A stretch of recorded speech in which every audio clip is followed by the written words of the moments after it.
तंग हो जाए। मकाम रसूल का आलम यह है कि एक मरतबा जनाब रसूलुल्लाह सल्लल्लाहु अलैहि वसल्लम ने सहाबे किराम की दावत की,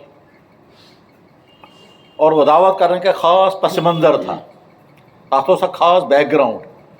सो ये कि अल्लाह के नबी अलैहिस्सलाम ने एक निकाह किया जिस निकाह करने का हुजूर को इरादा नहीं था, आपका इरादा नहीं था, आपकी चाहत नहीं थी, लेकिन अल्लाह ने हुक्म दिया कि ये निकाह आपको करना है, बस खुदा से तरफ ऑर्डर। जिस खातून के साथ निकाह करना तो उस खातून का नाम है ज़ैनब, और वो अल्लाह के नबी अलैहिस्सलाम की फूफीज़ाद बहन थी। उसको अपने शौहर से तलाक हो गई थी, उसकी डिटेल अभी मुझे बयान नहीं करनी है। तो हज़रत ज़ैनब बहुत ज़्यादा गमज़दा थी, तलाक भी हो गई थी, इसलिए अल्लाह ने हुक्म दिया कि आप ये निकाह करो। हुजूर नहीं चाहते थे वो निकाह करना, लेकिन अल्लाह ताला शान ने फरमाया कद ज़व्वजनाक, हमने तो आपका निकाह इसके साथ कर दिया। तो शुरू में किसी कारण सुन ये निकाह करे, आसमानों पर हमने निकाह कर दिया, ज़मीन पर आपको कुछ भी नहीं करना है, निकाह हो चुका है। इसलिए हज़रत ज़ैनब रज़ी अल्लाह ताला कहा करती थी दीगर अज़वाज मुताहरात से कि तुम्हारा निकाह तो ज़मीन पर हुआ है, मेरा निकाह तो आसमान पर हुआ है। अब जब ये ख़ास निकाह हुआ है और हुस्न इत्तिफ़ाक़ कि अल्लाह के नबी अलैहिस्सलाम के घर की माली पोजीशन बहुत अच्छी थी उस वक्त, इसलिए आपने सहाबे किराम की दावत की, आलीशान दावत।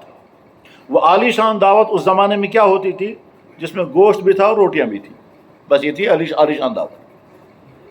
चुनांचे सहाबे किराम बड़े फ़ख्र के साथ कहते हैं कि उस दावत में हमने हुजूर के घर में रोटियां भी खाईं और खजूर भी, ये गोश्त भी खाया। बुखारी शरीफ में अल्फाज हैं फ़अकलना लहमन व खुब्ज़न, हमने लहम भी खाया और खुब्ज़ भी खाई।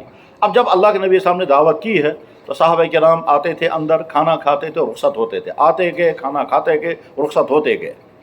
आखिर में 2 या 3 सहाबी बाकी थे, उन्होंने खाना खाया। खाने खाने के बाद उन्होंने सोचा कि इस बेमोयती हम यहीं बैठे रहेंगे, बाकी तमाम फारिग हो चुके थे। जनाब रसूलुल्लाह सल्लल्लाहु अलैहि वसल्लम भी फारिग हो चुके थे, अब ये 2-3 आदमी हैं, ये भी फारिग हो चुके हैं। तो हुजूर चाहते हैं कि ये निकल जाएं और मैं अपना काम करूँगा, या तो ऐसे थकावट या ऐसे बदल भी क्या काम करें, मगर हुजूर चाहते थे ये उड़ जाएं कमरे से, लेकिन कह नहीं सके। हुजूर कह नहीं सके कि तुम उड़ जाओ कमरे से, इसलिए इंतज़ार किया कि वो उड़ जाएंगे, मगर वो उठे नहीं। अल्लाह के नबी साहब ने सोचा कि ये तो उठ नहीं रहे हैं, इनके जहन में भी नहीं आया एक काम मैं ही उठ जाता हूँ तो मेरे उठने की वजह से ये भी उड़ जाएंगे। चुनांचे अल्लाह के नबी साहब उठ गए और उठने के बाद बाहर निकल गए, मगर उनको जहन में नहीं आया कि हमें उड़ जाना चाहिए, वो वहीं बैठे रहे।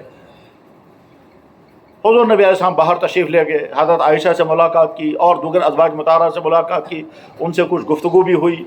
फिर वापस आए ये सोच कर कि शायद वो 3 आदमी निकल गए होंगे, कमरा खाली हो गया होगा, लेकिन इत्तेफाक ये हुआ कि वो तीनों आदमी बैठे हुए थे।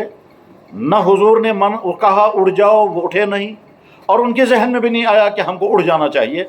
अस्पैज नमई बिहुन उनके जहन में नहीं आया, वो बैठे रहे। हुजूर नबी अलैहि सलाम ने दरवाजे से देखा, फिर वापस चले गए, ये सोच कर कि वन दीजिए मन जहन हम तो कम से कम उनके जहन में आ जाना चाहिए, लेकिन उनके जहन में नहीं आया। जब जहन में नहीं आया हुजूर वापस चले गए। फिर 1-2 जगह कुछ और काम किए, काम करने के बाद फिर वापस जब आए तो देखा वो तो अभी बैठे हुए। न हुजूर ने उनको मना किया था, न हुजूर ने माना हुक्म दिया था तो तुम निकल जाओ, और न उनके जहन में ये बात आई कि हमें उड़ जाना चाहिए, लिहाजा वो बैठे रहे। हुजूर नबी अलैहि सलाम तीसरी मरतबा वापस चले गए। कुछ देर बाद जब आए तो अब उनके जहन में आया कि एस्पेज वही वसुन एस्पेज नियरुन एस्पेज नमयत बिहुन, बस अब ज़रा सा रुक जाए यहाँ। इन तीनों सहाबियों का इरादा नहीं था कि हुजूर को हमारे वजह से कोई तकलीफ पहुँचनी चाहिए। उनका इंटेंशन ये नहीं है कि हम बैठे रहेंगे चाहे नबी को तकलीफ क्यों ना हो जाए। अल्लाह के नबी ने हुक्म भी नहीं दिया था कि निकल जाओ, फिर भी नहीं निकले वो। उनके खुद के जहन में भी नहीं आया कि एस्पेज में नियरुन, आया होता जहन में तो निकल जाते, लेकिन आया नहीं जहन में, लिहाजा वो बैठे रहे। तो कोई नहीं कह सकता कि उनका इरादा था कि हुजूर को कोई तकलीफ पहुँचे, इरादा भी नहीं था। और वो सहाबा हैं, सहाबा का आलम तो ये था कि जैसी मोहब्बत सहाबा किराम ने जनाब रसूल अकरम सल्लल्लाहु अलैहि वसल्लम के साथ की है, इस दुनिया में किसी कौम ने ना अपनी किसी नबी के साथ, न किसी वली के साथ, न किसी अवतार के साथ, न किसी के साथ ऐसी मोहब्बत नहीं पाई गई है इस दुनिया में। तो सारी हिस्ट्री मौजूद है दुनिया की तारीख़ में, ऐसी मोहब्बतें जैसी मोहब्बतें अल्लाह के नबी अलैहि सलाम के साथ हुई है इस दुनिया की तारीख़ में कहीं नहीं पाई गई। उसमें ऐसे अजीब अजीब वाक़यात आते हैं کہ آدمی حیران ہو جاتا ہے کیسی محبت تھی صحابہ کرام کو، تصور بھی نہیں کر سکتا۔ بخاری میں ایک جگہ حدیث ہے کہ جناب رسول اللہ صلی اللہ علیہ وسلم نے تھوکا تو صحابی فوراً آیا اور تھوکا ہاتھ میں لیا اور ایسے ملا۔ دوسرے صحابی نے سوچا میں بھی ملتا مگر ہے ہی نہیں، اس نے اس کے ہاتھ سے ایسے ہاتھ مل کر کے پھر ایسے ملا۔ بخاری میں حدیث ہے ایسی محبت۔ یہ تو ایک واقعہ ہے، ورنہ تو واقعہ یہاں تک بھی ہوا ہے کہ اللہ کے نبی علیہ الصلوۃ والسلام نے ایک صحابی کو فرمایا اس برتن میں پیشاب باہر پھینکو، تو یہ باہر جا کر سوچنے لگا مجھے پیشاب مبارک پھینکنا چاہیے یا نہیں، تو اس نے اٹھا کر پی لیا پیشاب۔ خیر، صحابہ کرام نے جیسی محبت اللہ کے نبی علیہ السلام کے ساتھ کی ہے دنیا کی کوئی قوم سوچ بھی نہیں سکتی اس کو ایسی محبت۔ خواتین میں سے خاتون کا نام تھا ام عطیہ۔ یہ ام عطیہ جب بھی حضور کا نام لیتی تھی پہلے کہتی تھی میرے ماں باپ ان پر قربان ہو جائے، پھر وہ حضور کا تذکرہ کرتی تھی۔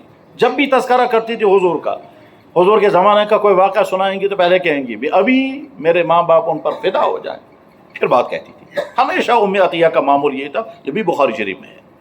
ام عطیہ جب بھی حضور کا تذکرہ کریں گی پہلے کہتی تھی میرے ماں باپ ان پر قربان ہو جائیں، پھر وہ آگے وہ بات کہنی ہوتی تھی جو بھی بات کہنی ہوتی تھی ان کو۔ تو صحابہ کرام کو بڑی انتہا محبت تھی، اس لیے صحابہ سوچ بھی نہیں سکتے تھے کہ ہمارے ذریعے سے ہمارے نبی کو تکلیف پہنچے۔ اب یہ جو 3 صحابی وہاں بیٹھ کر رہے اور تیسری مرتبہ حضور نبی علیہ السلام تشریف لائے، اب وہ تینوں اٹھ کر نکل گئے، حضور اپنے مبارک کے حجرے میں تشریف لائے۔ اب آپ کو آرام کرنا تھا یا کوئی دوسرا کام کرنا تھا، بہرحال اندر آ گئے۔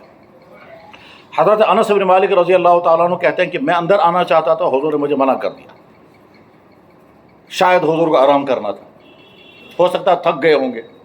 بہرحال جو ہے اندر تشریف لائے تو قرآن کی آیت نازل ہو گئی، اس میں اللہ تعالیٰ شانہ فرماتے ہیں یا ایھا الذین آمنوا لا تدخلوا بیوت النبی، اے ایمان والو نبی کے گھر میں اندر نہیں آنا، الا ان یؤذن لکم، مگر تب جب تمہیں اجازت ملے، جب اجازت ملے تب اندر آنا۔